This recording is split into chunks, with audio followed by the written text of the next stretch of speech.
Olá, meus irmãos e minhas irmãs, amigos do canal Obed Ferreira Estudos Bíblicos, né? Estamos com vocês mais uma vez, né? Gostaríamos de agradecer pelo prestígio que vocês nos dão ao nosso canal. Lembrando, né? Não esquecer de acionar o sininho, de dar o seu like, né? De fazer o seu comentário, que ele é muito importante, você participar, né? desse canal. E compartilhe, acima de tudo, com pessoas que vocês acreditam e possam usufruir da reflexão da palavra de Deus. Não é? Continuamos estudando o livro de Marcos, o Evangelho de Jesus Cristo, segundo Marcos, e hoje nós estudaremos, refletiremos sobre bênção e desafio. A jornada da igreja continua. Né? Dúvidas, afirmações, medo, perspectivas que cercam a igreja de Jesus Cristo, existiu nos dias de Cristo e continua e perdura até os nossos dias, de sorte que estejamos preparados através dos ensinamentos de Jesus Cristo, através dos seus servos, né, os apóstolos, compreendendo melhor o plano de Deus. Então, a igreja, o povo de Deus segue cercado de medos. A igreja continua afirmativa. As dúvidas que surgem ao longo da jornada desta vida, né? As perspectivas que cercam o trabalho da igreja de Cristo. Então, tudo isso, o Senhor Jesus ele nos orienta, ele nos ajuda, nos auxilia por intermédio do seu divino Espírito Santo, né? A conduzir individualmente cada um dos seus servos, dos seus discípulos, mas também a igreja como um todo. Eu gostaria, antes de mais nada, de fazer pelo menos 3 considerações iniciais. A primeira é que, nesse momento dos estudos, né, no capítulo 10 do Evangelho de Marcos, né, nesse momento nós chegamos ao final do ministério de Jesus Cristo ali na Galileia. Nesse momento, Jesus Cristo está se preparando para entrar em Jerusalém. Então, neste capítulo aqui de hoje, está se encerrando. São os últimos eventos do ministério de Jesus Cristo ali na Galileia. Eu tive o cuidado de separar proporcionalmente o tempo que os evangelhos, né, dele destinam ao ministério de Jesus Cristo na Galileia, bem como ali em Jerusalém. No livro de Mateus, do capítulo 1 ao capítulo 20, trata do ministério de Jesus Cristo ali na Galileia. Em Marcos, do capítulo 1 ao capítulo 10, também o ministério de Jesus na Galileia. Em Lucas, capítulo 1 ao capítulo 18, também na Galileia. E em João, do capítulo 1 ao versículo 11, também o ministério de Jesus na Galileia. Os restantes dos capítulos já vai ser o ministério de Jesus Cristo em Jerusalém. Então, esse estudo ele trata, por exemplo, como temas: a igreja continua enfrentando os obstáculos. O reino de Deus na perspectiva infantil. Uma vida que agrada a Deus. Quem poderá salvar-se? O medo turva o entendimento. A falta de entendimento produz uma visão equivocada. Então, esses são temas que estaremos abordando na reflexão do dia de hoje, né? O primeiro ponto a destacar é que, assim como Jesus Cristo, né, a igreja continua enfrentando os obstáculos. Marcos, capítulo 10, versículos de 1 a 12. E o primeiro ponto que eu gostaria de destacar é que a avalanche de necessitados de todas as demandas. Né? A igreja está imersa em uma sociedade, em um mundo, onde as pessoas têm as suas necessidades de diversas formas. Né?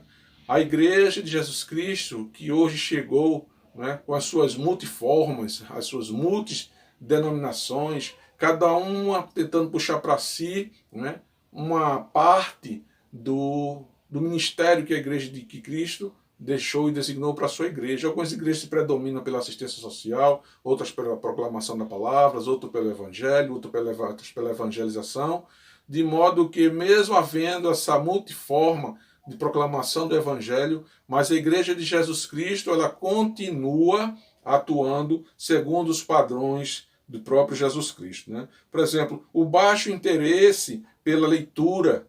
Hoje nós sabemos que o mundo, a população, o povo brasileiro, por exemplo, tem um gosto pela leitura muito aquém do que seria esperado. Que dizer parar para estudar, né? Desenvolver os seus estudos. Então esses também são outro obstáculo que a Igreja de Jesus Cristo ela tem enfrentado. O combate, por exemplo, o combate às heresias, à incredulidade, né? E até mesmo o fogo amigo, também são outros obstáculos que a Igreja de Jesus Cristo tem enfrentado, né? Além do que, do divórcio, que inviabiliza o casamento e desestabiliza a família. Então, esses 4 aspectos, né, têm sido hoje e continuam sendo obstáculos para o avanço do trabalho cristão, o avanço da igreja. Em segundo lugar, que o reino de Deus, sob uma perspectiva infantil, deve ser realmente observado, porque assim o Senhor Jesus Cristo ele vai lá fazer, não é, a comparação, dizer que nós precisamos ser como aquelas crianças. Marcos capítulo 10, versículos 13 a 16. A primeira característica que se espera de um crente, né, em relação a uma perspectiva infantil, né, é com relação à autenticidade. Né? A toda criança ela é autêntica, ela não tem fingimento, ela não tem máscaras. Né? Quando ela quer uma coisa é assim, quando ela não quer uma coisa ela diz não. E nesse contato, nessa relação com criança, eu tenho experienciado, eu tenho vivenciado com o meu netinho, né, algumas experiências nesse sentido que serve até como ilustração para o que nós estamos compartilhando hoje. Então, quando ele não quer uma coisa, ele empurra a mão, afasta, não quer. Não adianta insistir, porque ali ele vai se chatear, ele vai chorar, você vai se aperrear. Então, desde que não seja para o mal dele, a gente respeita essa sinceridade dele. Outra questão da sonhadora, né?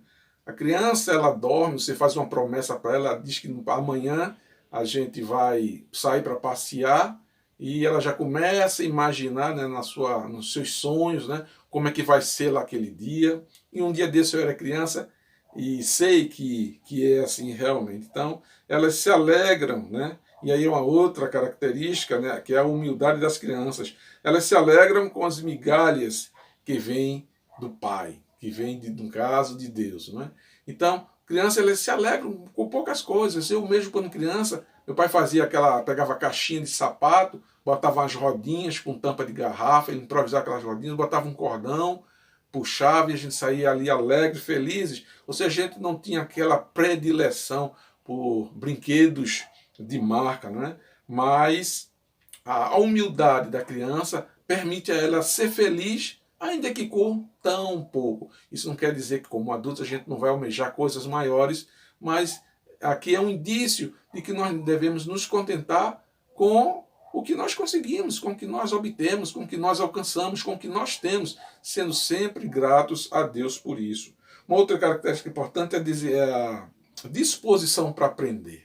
E aí eu puxo mais uma vez, né, a figura do meu neto, do meu netinho, né, quando estávamos na mudança de casa, estávamos ali, eu e o pai dele desmontando o guarda-roupa, né, o armário, como alguns chamam, e ele estava assim do lado. Né, e quando a avó veio para tirá-lo da presença dali do trabalho, ele começou a perrear, começou a chorar, e eu percebi que ele estava bastante atento, né, a tudo aquilo que nós estamos fazendo ali, o uso das ferramentas, puxou a madeira dali, puxou a madeira aqui, ele estava ali atento. Então, sempre que tem alguma coisa, né, que está sendo feito que ele não conhece, ele está de prontidão ali, disposto a aprender. E uma outra característica importante é a dependência, né?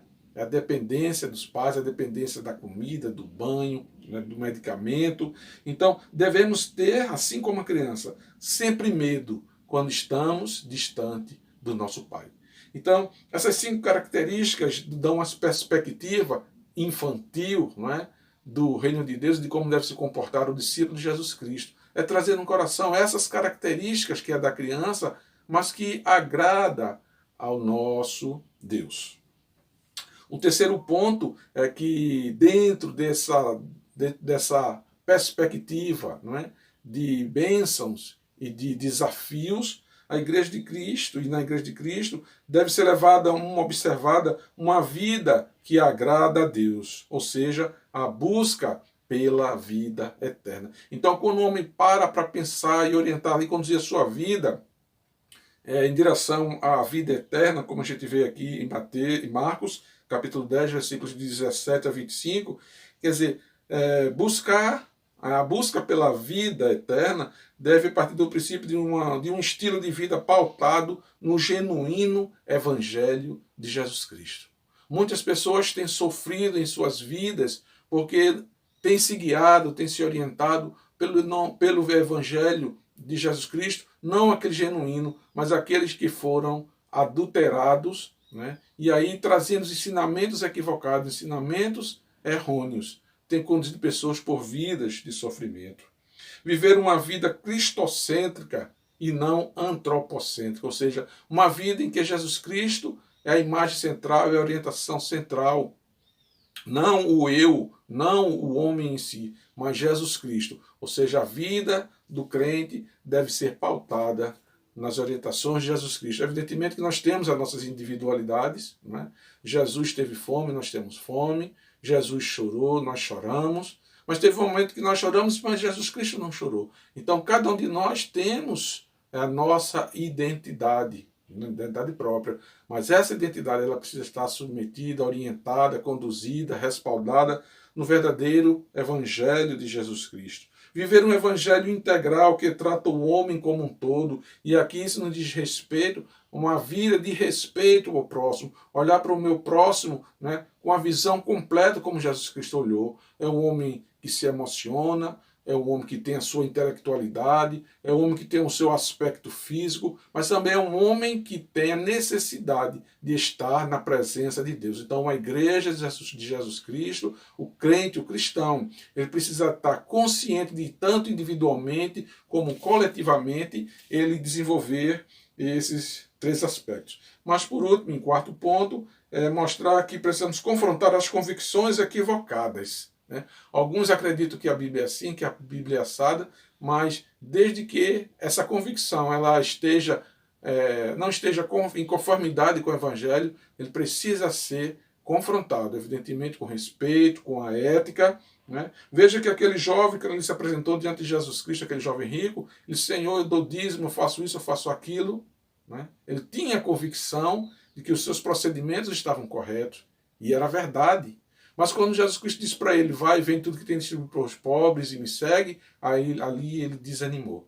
Ou seja, as suas convicções, as suas práticas não foram suficientes para que ele entendesse realmente qual era o principal propósito de Jesus Cristo na sua vida e para a sua vida, e através de sua vida. Então aquele jovem, o texto mostra que ele se desapontou e saiu da presença de Jesus Cristo. Um quarto ponto que nós abordamos dentro do capítulo 10 do Evangelho segundo Marcos é que a pergunta: quem poderá salvar-se?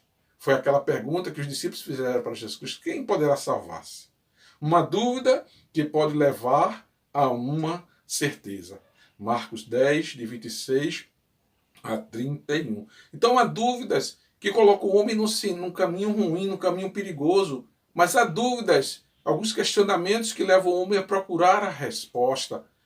Se você tem dúvida, não guarde essa dúvida. Se você que é estudante tem dúvida, pergunte ao professor, pergunte a um colega. Se você na igreja você tem dúvida sobre determinada passagem da Bíblia, procure o pastor, procure o diácono, procure um professor da escola dominical, procure um irmão mais consagrado que possa realmente lhe ajudar. Então, a certeza de que o homem não pode salvar-se. Essa é a primeira dúvida que o homem precisa esclarecer, de que ele por si só ele não tem poder para salvar-se. Isaías 64:6 nos diz: todos nós somos como o impuro, e todas as nossas injustiças como trapo de imundícia, e todos nós murchamos como a folha, e as nossas maldades nos arrebatam como o vento. Então precisamos ter a certeza de que nós mesmos, por nossas forças, nós não podemos nos libertar, nós não podemos nos salvar. Em segundo ponto, certeza de que só Deus pode salvar. Pela graça sois salvos mediante a fé, isso não vem de vós, é dom de Deus, não vem das obras para que o homem não se glorie. Porque Deus prova o seu amor para conosco, que Cristo morreu por nós, sendo nós ainda pecadores. Porque Deus não tem prazer na morte do homem. E por isso, Deus é único e suficiente, capaz de libertar o homem do pecado, das injustiças. Para isso, e por amor a nós, ele enviou Jesus Cristo, seu Filho amado, para nos salvar, para nos resgatar das garras do pecado. E foi isso que o povo de Israel, o povo judeu, o povo judeu de Israel, não entendeu a missão de Jesus Cristo. Mas essa é a missão de Jesus Cristo, resgatar o homem que havia se perdido. E, em terceiro lugar, a certeza de que a segurança de nosso futuro está firmada na proteção de Deus. 1 Coríntios, capítulo 2, versículo 9, nós lemos: mas como está escrito, as coisas que os olhos não viram, nem os ouvidos ouviram, nem penetraram o coração do humano, são as que Deus preparou para os que o amam. Então, Deus procura sempre se revelar ao homem, sempre se manifestar ao homem, e através do Espírito Santo ele vai orientando, ele vai conduzindo, ele vai ensinando de que Cristo morreu por nós, quando nós ainda éramos pecadores. Vejam quantos ensinos nós estamos extraídos do capítulo 10 do Evangelho segundo Mateus. Em quinto lugar, o medo turva o entendimento. Capítulo 10, versículos de 32 a 40. Por causa da dúvida não esclarecida. Nesse momento aqui, nesse episódio, pela terceira vez, Jesus Cristo vai falar da sua morte. Jesus Cristo, por terceira vez, vai falar. Por que Jesus Cristo repetiu a terceira vez? Porque até então, os seus discípulos ainda não haviam compreendido de que, segundo as profecias, Jesus Cristo precisava morrer. Jesus Cristo precisava entregar a sua vida, e sem derramamento de sangue não há remissão de pecados. Em segundo lugar, eles esperavam por um Messias político e guerreiro como o rei Davi. E esse foi um dos grandes erros que o povo de Israel cometeu, de esperar um Messias. Não observaram o que diziam as profecias a respeito do Messias. Então eles criaram uma expectativa que não correspondia naquele momento com aquele discurso de Jesus Cristo em dizer que seria morto, seria entregue. E diz assim os próprios discípulos, lá em Marcos capítulo 11, versículo 10, que é um texto que nós estudaremos na lição seguinte, mas diz: bendito o reino que vem, o reino de nosso pai Davi, hosana nas alturas. Ou seja, eles estavam esperando Jesus Cristo com capa, espada na mão, montado num cavalo branco, um guerreiro que libertasse-os ali do jugo do Império Romano. E em terceiro lugar, seguir um líder que estava preparado para a morte. Isso certamente causava muito medo, muito incômodo no coração dos seus discípulos. Seria entregue aos sacerdotes e aos fariseus, condenado à morte, seria zombado e cuspido, açoitado e morto. Certamente eles, não compreendendo a dimensão ainda do ministério de Jesus Cristo, aquilo provocava um tremendo medo no coração deles. Achar que poderia livrar o seu mestre da morte, aquela atitude de Pedro de cortar a orelha daquele guarda, quer dizer, tentativas em vão.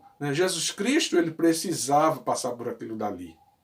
Como o texto diz, sem derramamento de sangue não há remissão de pecados.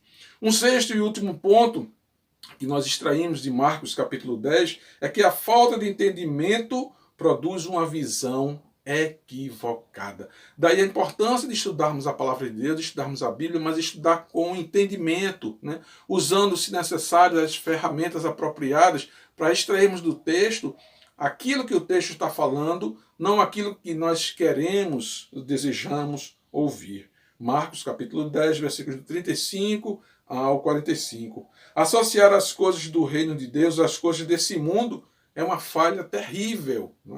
Querer tratar as coisas do reino de Deus como se estivéssemos tratando de coisas do mundo. Essa é uma manifestação do homem natural, mas não deve ser assim com o homem espiritual. Então, nós levamos uma vida espiritual, ainda que no meio natural, no mundo físico, mas nós precisamos conduzir as nossas vidas no sentido espiritual das coisas. É espiritualizar mesmo as coisas que forem necessárias, para que nós tenhamos o entendimento apropriado e coloquemos em prática a nossa fé. E produzir dissensões dentro da igreja. Ou seja, se há um entendimento equivocado, foi que outrora, no tópico passado, eu falei na questão do fogo amigo. O fogo amigo é justamente isso aí. Estamos todos no mesmo barco e de repente estamos atirando um contra o outro. Veja quando a mãe de Tiago e do seu irmão pediu para que Jesus Cristo colocasse uma direita à sua esquerda. Veja como a falta de entendimento daquela mulher, daqueles jovens, daqueles homens, discípulos, né, provocou reação aos demais membros daquele corpo. Não é? Então, os irmãos, os amigos, né, de ministério ali, tiveram esse sentimento ruim em relação àqueles dois irmãos. Né? Então veja como é importante o estudo, a compreensão da palavra de Deus. E nesse momento eu gostaria de fazer pelo menos 4 considerações finais, né, de que a igreja precisa compreender que o seu papel para com os necessitados deve ser uma constante na elaboração dos seus calendários de atividades, para que as necessidades das pessoas realmente possam ser supridas, seja a natureza qual for dessas necessidades. Mas a igreja de Jesus Cristo ela precisa estar preparada para isso. Promover o casamento, né? Promover o casamento, né? Dispor de encontros, dispor de uma programação, de um calendário em que a família, o casamento, ele seja realmente prestigiado. Assistir às crianças, ou seja, desenvolver um trabalho com as crianças das comunidades, com as crianças da própria igreja. E, por último, refletir os valores do reino. Ou seja, quando a igreja ela consegue desenvolver toda essa visão completa do ser humano, a visão holística, aí sim o homem está cumprindo o propósito para o qual o Senhor a designou. Pensar nas coisas do alto, sim, mas cuidar das coisas terrenas. Precisamos cuidar das coisas terrenas, de modo que coloque o homem diante de Deus na sua restauração, da sua comunhão de Deus para com o homem. Né? Chegando, portanto, ao final de mais um estudo, de mais uma breve reflexão, certo de que Deus trabalhará no seu coração, no nosso coração, para que sejamos cristãos mais autênticos. Oremos. Senhor, nosso Deus, nosso Pai, buscamos a Tua presença nesse momento, ó Pai, para te agradecer por tudo que o Senhor tem feito por nós, através de nós, né? Seja individualmente, seja como igreja, como Teu povo, ó Pai. Ajuda-nos, ó Senhor, a prosseguir, a continuar o trabalho que o Teu Filho Jesus Cristo iniciou, até que Ele volte. E enquanto isso, ó Senhor, a Tua igreja segue, ó Pai, enfrentando os obstáculos, as dificuldades, mas também, ó Senhor, com alegria, cumprindo a Tua missão, que é o ide de levar a Tua palavra de salvação para todos quantos carecem dela. Fica, pois, conosco em Jesus Cristo, em Teu nome, nós te agradecemos. Amém. Meus irmãos, meus amigos, mais uma vez, chegamos ao final de mais um